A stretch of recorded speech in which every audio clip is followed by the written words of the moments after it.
Hello. Well, I'm going to share with you a call I had today. It was a scammer, and I knew like right away. So I recorded it just to see where we go. It starts off with a crying person blubbering about a car accident and a broken nose. And I'm trying to find out who it is, and the person won't say other than because they're just so broken up with with emotion and I'm your son. I'm your son. And I'm like, this isn't my son. So I go, oh, are you okay? I say. And then he launches into his script, which is he's pretending to be my son and he's been in a car accident and it's a whole thing. So I just kind of played it out. It's kind of interesting. And I'm going to play it for you now. It starts off, he's already told me all this stuff and he wants me to get a piece of paper and write down the important information that the police have told him to share with me. And then it follows that with a call from a bonding agent who wants to help me. And his angle is that if I was to come down with the money for the bond, they would have to book my son and take a picture of him, and it would be in the papers and people would know. But they have a program that will help me keep this quiet, and I just come down and get the money out of my bank, cash, and then they'll have a courier come get it. Yeah, I'm going to do that. So anyway, this is it. Enjoy. In the other car. She is 6 months pregnant. Oh, wow. How I'm sorry, Dad. is she okay? Dad, I need you to grab a sheet of paper and a pen. Dad, she's still at the hospital receiving treatment, but Dad, I just have to explain what is happening with me. Okay. Released, and they transferred me here in an ambulance. Dad, please, I need you to grab a sheet of paper and a pen. Okay, go. Go ahead. They've just brought me here in a private holding cell, okay? My cell phone, it's been confiscated, but they provided me with an attorney. Dad, I've already been interviewed and he told me, do not worry. Everything's already under control. Dad, I really trust him. I gave him your number. I gave him this number as my emergency contact. Is that okay? Sure. Okay.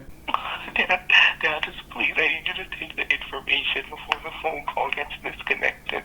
Okay. All His right. name, it's Michael Rivers, and he assigned me a case number. My case number is 351, a capital A, 536, a capital A is in Ashland, 667. Okay.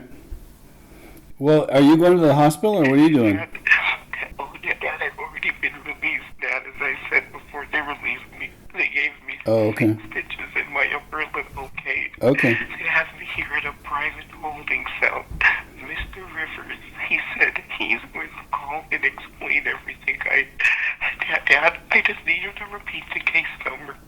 We have to make sure everything's correct. Oh, hang on. Let me.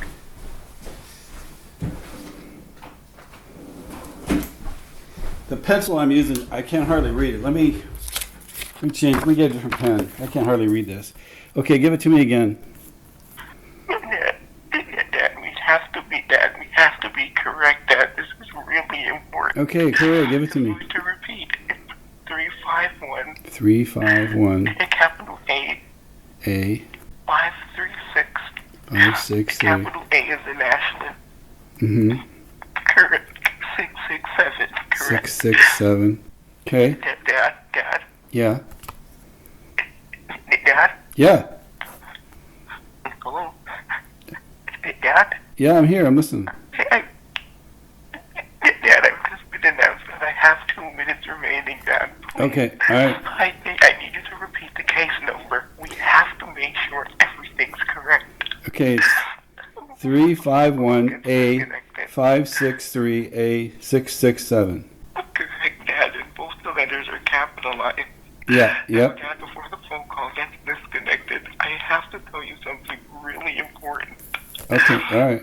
Dad, the attorney attorney. He told me, alongside with the lady being 6 months pregnant. Dad, she's also a worker for the FBI. What? Dad, I'm sorry, but what he told Dad, he told me we're not supposed to worry because she is still in the hospital receiving treatment. So everything is still under control, okay? Wow. Wow. That's terrible. Dad, I know. Dad, I'm sorry. Dad, I know. Dad, this is really important because he told me we have to post bond so I could be released, okay? Okay.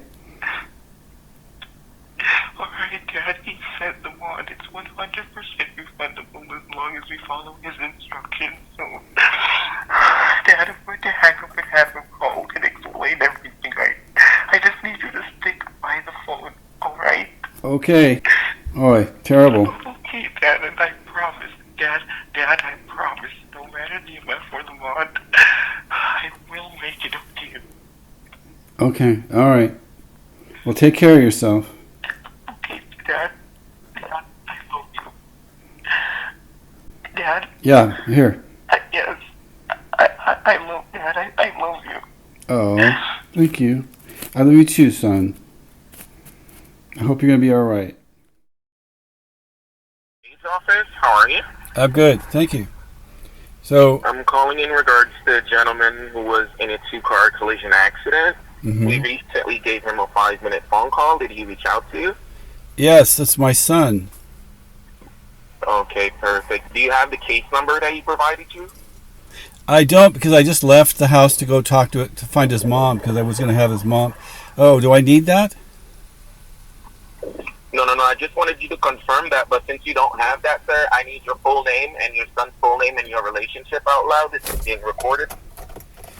John T. Macy. Your name and your son's name, sir. John T. Macy. Jerry. No, the full. Oh, yeah. Go ahead. Jerry Macy. Okay, sir. I'm going to read you a brief summary of his police report as well as his medical record. Okay. So that way I can explain in details of what's going on. But first, I have to inform you that John clearly stated to me that I'm only allowed to disclose this information to you. He did not want to explain this to anyone else. Okay. Okay? Yeah. Now, John was involved in a two-car collision accident. At the scene of the crash, he fractured his nose and also has several stitches in his mouth. But they did take him to the hospital, and he did receive full medical treatment.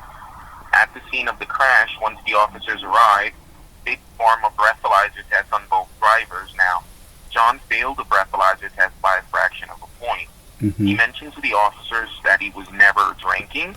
What he consumed was actually Robitussin. And Robitussin, sir, is actually known to trigger breathalyzer tests before. So that's why I went ahead and did a blood analysis test on your son. We will have the blood result within an hour or so. And I myself actually believe him because they found a bottle of Robitussin in the car. So I already did the blood analysis. We will be waiting for that within an hour, like I stated. Once that comes back in, I'm pretty sure we'll be able to get the DWI out of the record, okay? Do you know where is he located? Do you know where he's located at right now? Right now, he's at the municipal county courthouse, waiting to see the judge, waiting for his arraignment. Is that the one in what county though? Which court? Which courthouse? That's the one. That's the one downtown, sir. Downtown Salem or which? I don't know. There's a lot of counties around here. Downtown Salem. Oh, okay. Sure. Okay. You know, okay. So now, I'm not too worried about the breath of the DWI, like I stated. But my main concern is actually the crash because he was the one who hit the other driver, and the other driver is Mrs. Sharon Stewart. She is a 6 months pregnant lady, and she also suffered some minor injuries as well. She is currently at the hospital as we speak, and she will remain there on a 24 to 48 hours just to make sure that everything is okay with her pregnancy. So that is the main reason that he's being charged for reckless endangerment and reckless driving. Do you know what car he was driving? Was he driving his girlfriend's car or his car? I'm not sure if it's his girlfriend's car or his car, sir. I have no clue whose car was it, but I know that he was driving. Now, Okay. sir, what he's being charged for is DWI, reckless endangerment, reckless driving, and attempt to leave the scene of the accident because the other party from the other vehicle, her name is Mrs. Sharon Stewart, Mm-hmm. and she is still at the hospital. She's on a 24 to 48 hours because of her pregnancy, and she is also a government official. So that's why things look a little bit much more hostile for him. So, But I don't need you guys to worry. what I don't understand is what do you need from me? I don't understand that part. Well, he placed your name and number on record as his emergency contact, which Right, means right. that he needs someone to help him out post his bond, so that way we can get him released. So this will not affect him in the future. Can't I just drive over there and get him out? Well, you'll have to post the bond, sir. And if you post the bond directly to the courthouse, they will have to take his fingerprints and mugshot, and that way his case will automatically become public knowledge. Now, I already enrolled him into a program that's called Pre-Trial Intervention Release Program. Mm-hmm. That's the bond agency that will actually help these charges not having to stick on his record. All right? Mm-hmm. They will allow us 7 to 10 days to gather all the evidence in. In the meantime, we can get him out. Mm-hmm. Once we have all the evidence in, he'll just come back to court. We'll prove that to the courtroom, and then the judge will sign off the release papers and discharge all charges against him, okay? So what is all this going to cost then? Well, the fact that they listed him as a flight risk, his bond was set a bit high. It was set at $95,000, but Right. it is a 10% bond with the pre-trial intervention and release program, which means that you'll only be paying $9,500. And also that $9,500 is FDIC insured by the federal government, which means that it's 100% refundable back to you in 7 to 10 days once he comes back to court. Oh, okay. So we don't lose any money then. No, you will not. The only way for you to lose this funds is if he does not appear to his next court date. Okay, I got you. So how do I transfer funds? Okay, now what we can do, we can either look for a closer office that is to you, so we can have you head there on posting the bond, or at your location we can actually speak to one of them couriers that we have here that works with us, Mm-hmm. and directly to you, so they can pick up the funds and process it that way, so we wouldn't have to make the case public knowledge. I don't know. That sounds iffy. Can I just wow. So you have a courier that will come to get the money from? How do I pay the courier? Do I write a check for it, or what do I do? It's actually a cash collateral bond, sir. So I have to go to the bank and get $90-some in cash and give it to some guy. And that is Some guy that no, comes. not give it to some guy. You will have all the information of whom is coming to you, Yeah. and you will have your receipt as well. It's either that, or you go to a specific facility where I guide you on exactly how to post the bond. So what's the facility that it would go to? It's one of the facilities that the pre-trial intervention headquarters use, Yeah. where you will need the funds to be in cash as well. Once you arrive there, you will give me a call, and I will explain to you exactly what to do there. Is there one in my town? Yes, there's a couple of each and every town because it's all over the state. Yeah. We would have to find the one that's closer to you, so that way we can have you head there on posting the bond. Okay? Well, I live way out of town, so I mean I got to drive like 45 minutes to get to town. Okay. Well, the best thing I would say is to send a courier to you to see if we can get it done that way. Oh wow. Okay. Well, I still have to drive to town though to get the money, so I guess I'll be in town. Do you have a courier in Redmond, Oregon?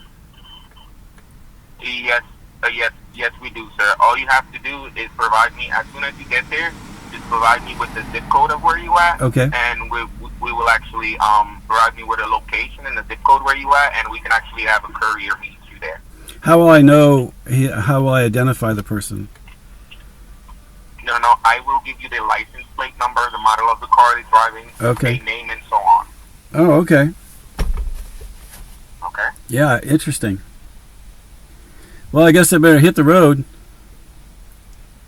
Okay, sir, not a problem. Let me go ahead and give you my direct line. so that way you can call me back as soon as you're ready, okay? Okay.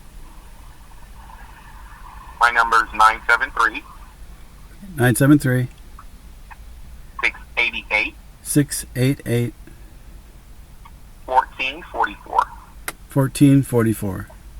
And what's your name? Yes, and my name is Michael, and my last name is Rivers. Michael Rivers. Okay. All right, let me get my act together here and I'll get going.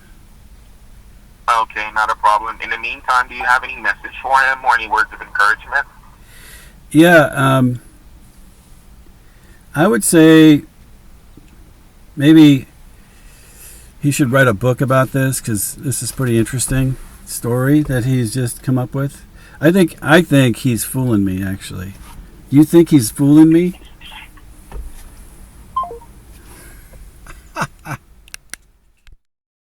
Dad? Yeah, I'm here. I'm listening. Dad, I've just been announced that I have 2 minutes remaining, Dad. Please. Okay, all right. I think I need you to repeat the case number. We have to make sure everything's correct.